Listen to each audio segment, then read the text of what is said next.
Stopping advanced threats requires knowing exactly what you're up against. ExtraHop Reveal X is the only solution that shows you not just where intruders are going, but where they've been. 90-day look-back and complete network visibility across the data center, cloud, and device edge help security teams respond 84% faster with ExtraHop Reveal X network detection and response. Explore the interactive demo at securityweekly.com/ExtraHop. Welcome back to Business Security Weekly. I am your host, Matt Alderman, joined by Jason Albuquerque and Adrian Sanabria. Do you want to stay in the loop on all things Security Weekly? Visit securityweekly.com/subscribe to subscribe on your favorite podcast catcher or our YouTube channel. Sign up for our mailing list or join our Discord server. Also, do you have a specific guest or topic that you want us to cover on one of the shows? Submit your suggestions for guests by visiting securityweekly.com/guests and completing the form. If you need some topic suggestions, there is a new updated list from Paul himself. We will review those suggestions monthly and reach out to you once approved. All right, gentlemen, as Jason knows, Adrian, I try to relate the stories to the topic from the interview segment. And we've got some really interesting articles this week. And the first one I pulled up is 3 Timeless Approaches to Reduce Security Risk in 2021. We touched on it right at the end of our discussion with Gerald. He was talking about, got to get a risk management framework and start to kind of get an idea of what risk framework you're going to use. This article talks about a couple interesting things around your policy and things to do and not do, I guess, when it comes to risk management. Yeah, no, from my perspective, the article is good, right? I mean, it gives you some good basic common sense steps to really start looking at, especially if you're new.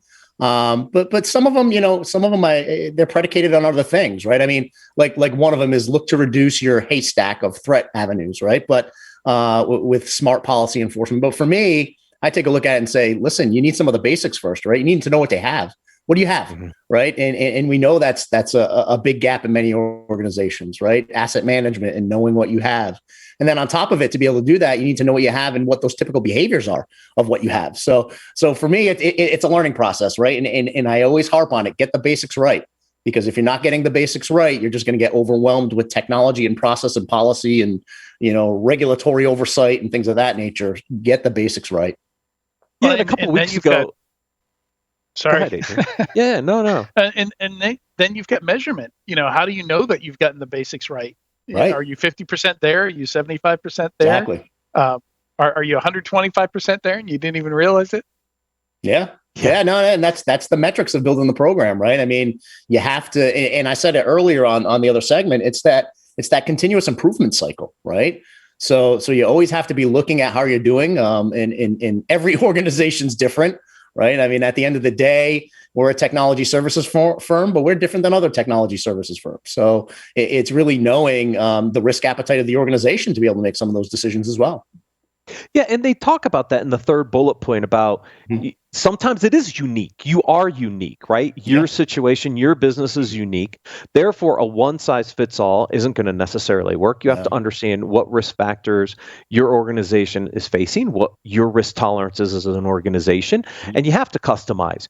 And 2 weeks ago, we had Dutch on. We were talking about the cloud and the ability to reboot certain things. But to your point, Jason, you can't forget the basics. The cloud may help you with some of the basics, but there's still things that fall on your plate. And the cloud is not a holistic answer for managing your security risks. Yeah, and it comes with its own set of risks at the end of the day, right? We know that. We've seen the horror stories about cloud implementations and thinking it's a set it and forget it, and then you get in trouble, right? So it comes with its own set of risks, and really, I think it's our job as security leaders within the organization to educate. I mean, think of what Gerald just walked into, right? He just walked into the first CISO in the history of that organization. He's doing a lot of education. Company. Exactly, right? So at the end of the day, he is doing a lot of educating, right? Because in the article it says, educate your leadership team that we aren't a target.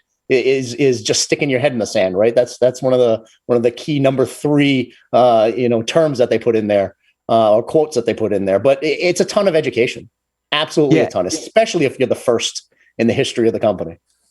So let's just scope this a little more. Yeah, you're the first in the company, 2,200 employees, and you're fully remote. Yep. And the target on your back is all your customer data that you happen to be supporting for all of your customers. Yeah, exactly. Right. So yeah, no stress, Gerald. Right. I mean, at the end of the day, no. But you know what? He's got it right. I mean, from what he's doing within his first, 11 days. He's doing the right things. He's building relationships. He's having conversations. He's learning the business.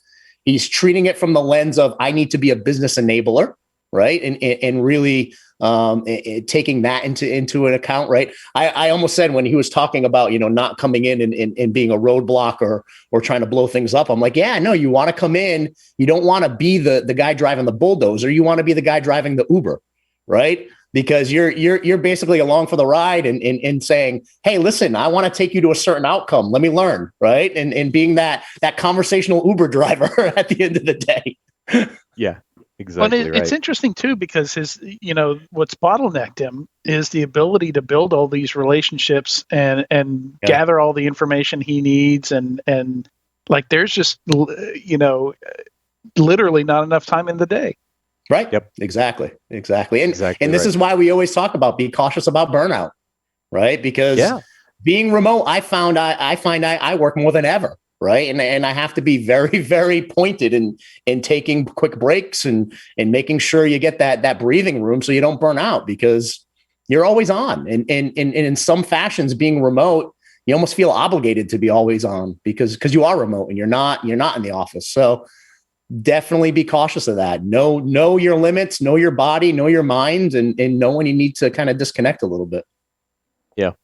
And this next article talks a little bit about, how do you reduce risk with a limited set of resources? Because again, he's got part of a team, but he also was telling us right at the break, part of this team's distributed, like security's in different groups. He doesn't necessarily control all those resources. So, as you're thinking about, okay, what are my risks? What's my risk management framework? How am I going to, start to reduce risk in an organization where we have it? This article, this interview from Dan Lorman, I thought was interesting. I think it's the first or second question he asked. How do you think about attacking the problem of reducing risk? And the answer, I just love it. Right? This summarizes like all the challenges of risk management in one statement. Short answer: use an enterprise holistic risk-based security strategy. Risk is a combination of threat, vulnerability, likelihood, and impact or consequences, along with asset value. Think about that for a second. That's a lot of pieces that you have to understand quickly. Yeah, no, it is. It's a huge undertaking, right?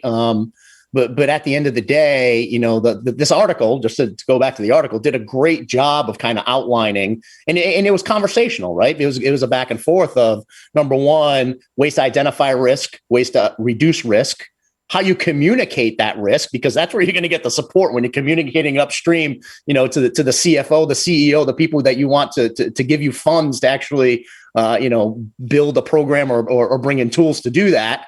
And then how do you address those, right? And I look at it like this: if you have to do it on a shoestring, get the basics right, like we said earlier.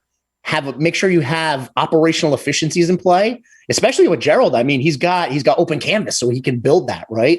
So make sure you have that process improvement driven culture. They talked about it in here, a lean approach, right? Lean business process improvement, integrating that into the culture of your organization to make sure you're maximizing the effective use of your resources. Yeah. And I think you need some patience too, because, like you're talking about asset management, and depending on the size of the company, I've seen a lot of organizations get frustrated and abandon efforts, foundational efforts, just because they weren't seeing the return on investment. And like something with asset management, it can take months, if not years, to really start to see any positive returns on that. Because there's so many pieces that you have to orchestrate and pull together. Absolutely. And now think of it from Gerald's perspective, where he's a services company, right? And are there assets on the client side he has to manage? Do you know what I mean? Think about it. He's moving customer data.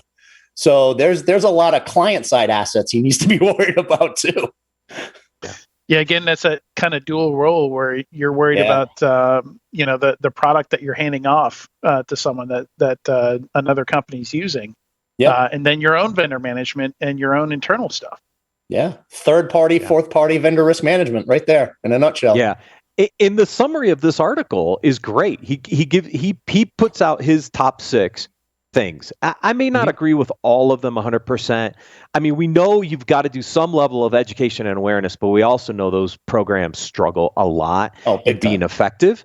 It's his number 1. That's the one I'm like, yeah, I know you have to do it, but look, we've had a lot of problems addressing that. Number 2 is tightly manage access controls, like multi-factor authentication, like everybody do it like yesterday.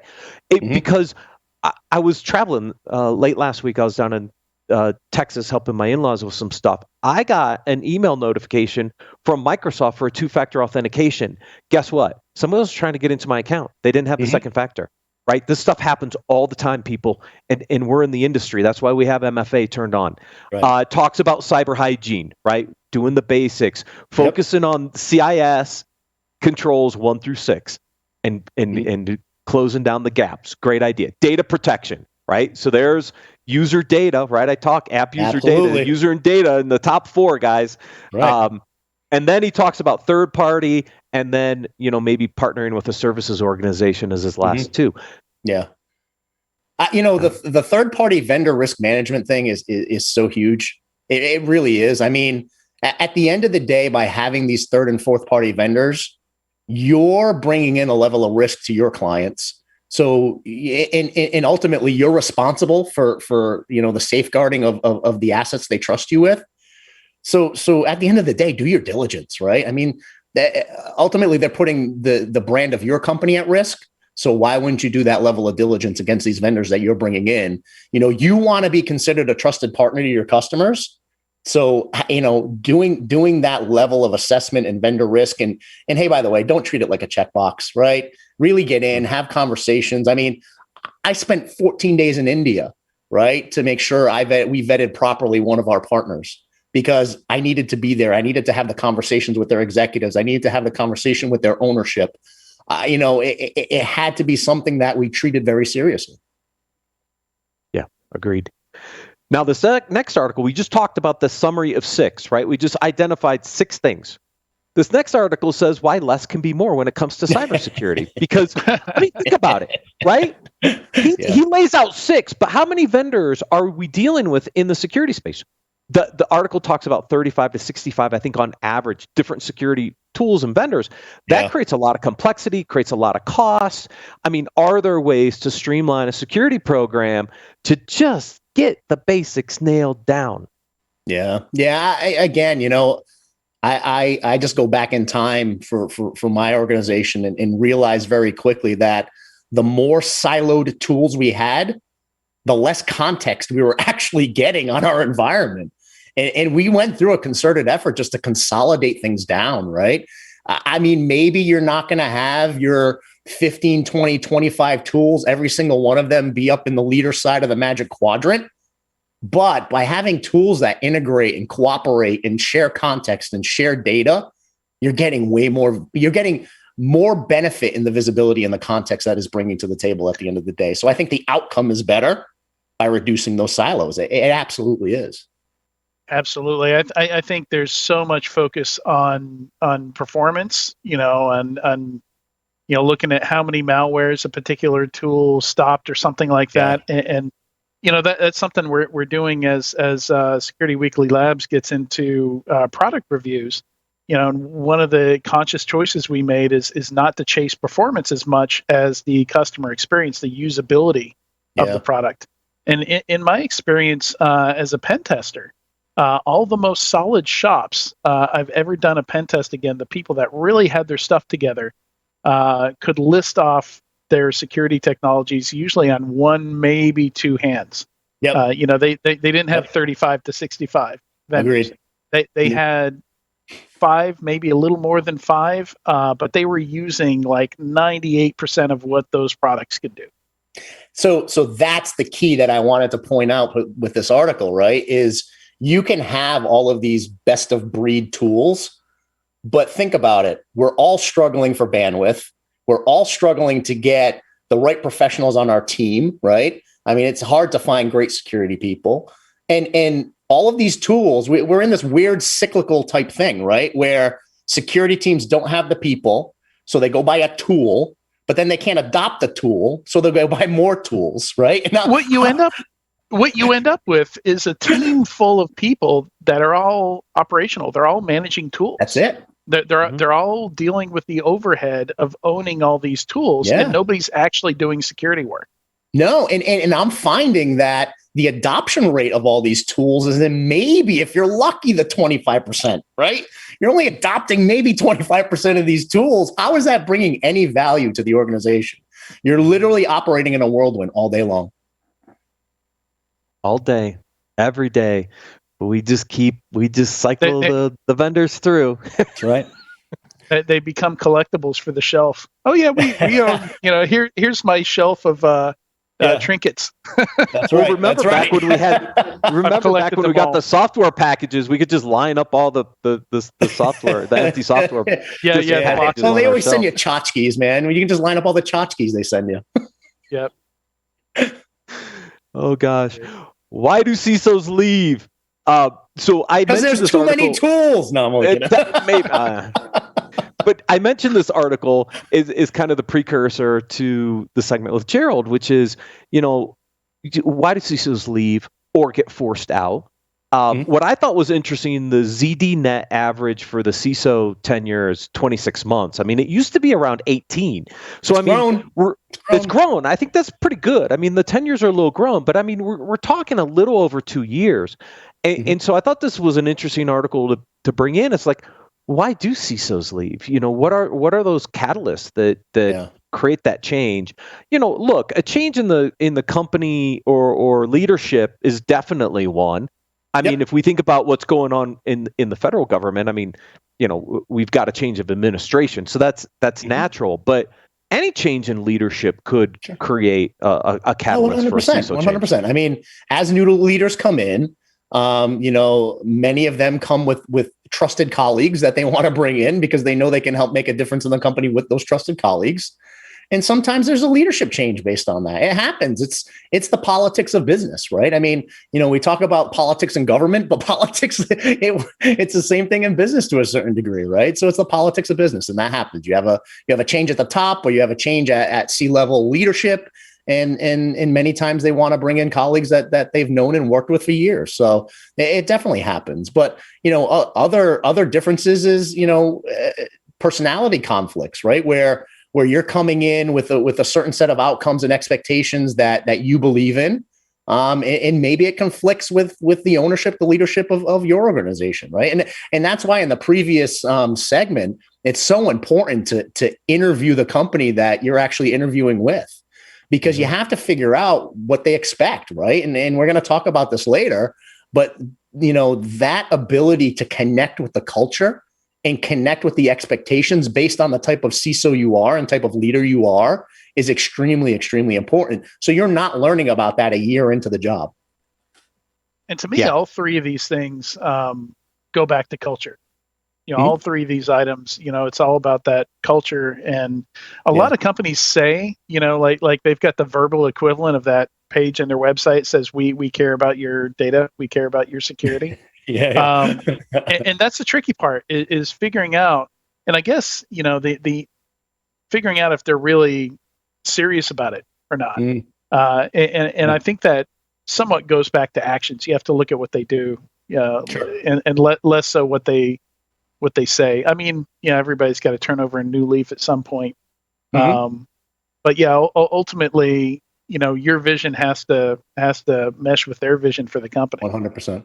No, agreed. And honestly, for the folks listening, it's not unheard of in an interview process to actually say, can I have some one-on-one time with some of the executives on your team? Right. I mean, I've seen it. I've done it, to be honest with you. Right. And I think having that conversation around outside of the purview of the interview process, I think is extremely important. So you can kind of gauge from other personalities what the culture is like. And to be honest with you, And at least when I've done it and heard of folks who've done that as well, the executive team actually thinks highly of that because they think you're invested in learning about the organization and the culture of the organization. Yeah. And this leads into this next article. Like, if you're a CISO looking, what do you look out for? And what do you look for? And what do you look out for? And part of this is, where is it reporting? Yep. Huge. Why are they hiring it? Right? Because, a lot of these questions, to your point, Jason, help you understand, how is security viewed in the organization? Is it truly a C-level position? Is it only because they have to check a box because they were breached? Why? And these are questions that you need to ask in the interview process. It's huge, right? It sets up the fact of whether you're an influencer in the organization or not, right? If you're strategic or if you're tactical. That's a huge difference, right? And at the end of the day, one of the bullet points here is a poorly defined job description. And this is something that really gets on my nerves when I look at executive level job descriptions where it says a hands-on CXO, you name the executive, right? That just makes me laugh, right? Because you're an engineer. They're hiring an engineer when they put that in there, right? At the end of the day, and they want to have a CISO title on it. It cracked me up that Gerald, he mentioned, I don't know who it was he talked to, but there's some expectation of him having a developer skill set as a CISO. Like, I've heard of a lot of bad assumptions about CISO skill sets and roles coming on, but I've not heard the developer one. Yeah, no, that's something that I typically look at as a red flag, right? Because do you want someone who can align to the business and be a business leader, or do you want a technologist, right? Do you want someone who can manage risk across the business and help reduce risk across the business? Or again, do you want that position that falls into an IT organization, right? Right. Well, it's back to our discussion on tools, right? Is it an operational role where you're managing 35 to 65 tools and they're looking for somebody to manage the operational tool set? Yep. Or are they looking for a true business leader that wants to look at risk, mitigate risk, and work with the business and align business goals and objectives to a risk profile? Those are very different types of roles. Yeah. And don't get me wrong, if your goal is to become a CISO that's a technologist, that's an awesome role for you, right? And go take that. If you go through that process and you're doing the reverse interview and they're like, we want a hands-on CISO who can, write rules in our firewall and do things like that. So it's, it all depends on what your outcome is. And if that's what you want for your career, do it. Right. Yeah.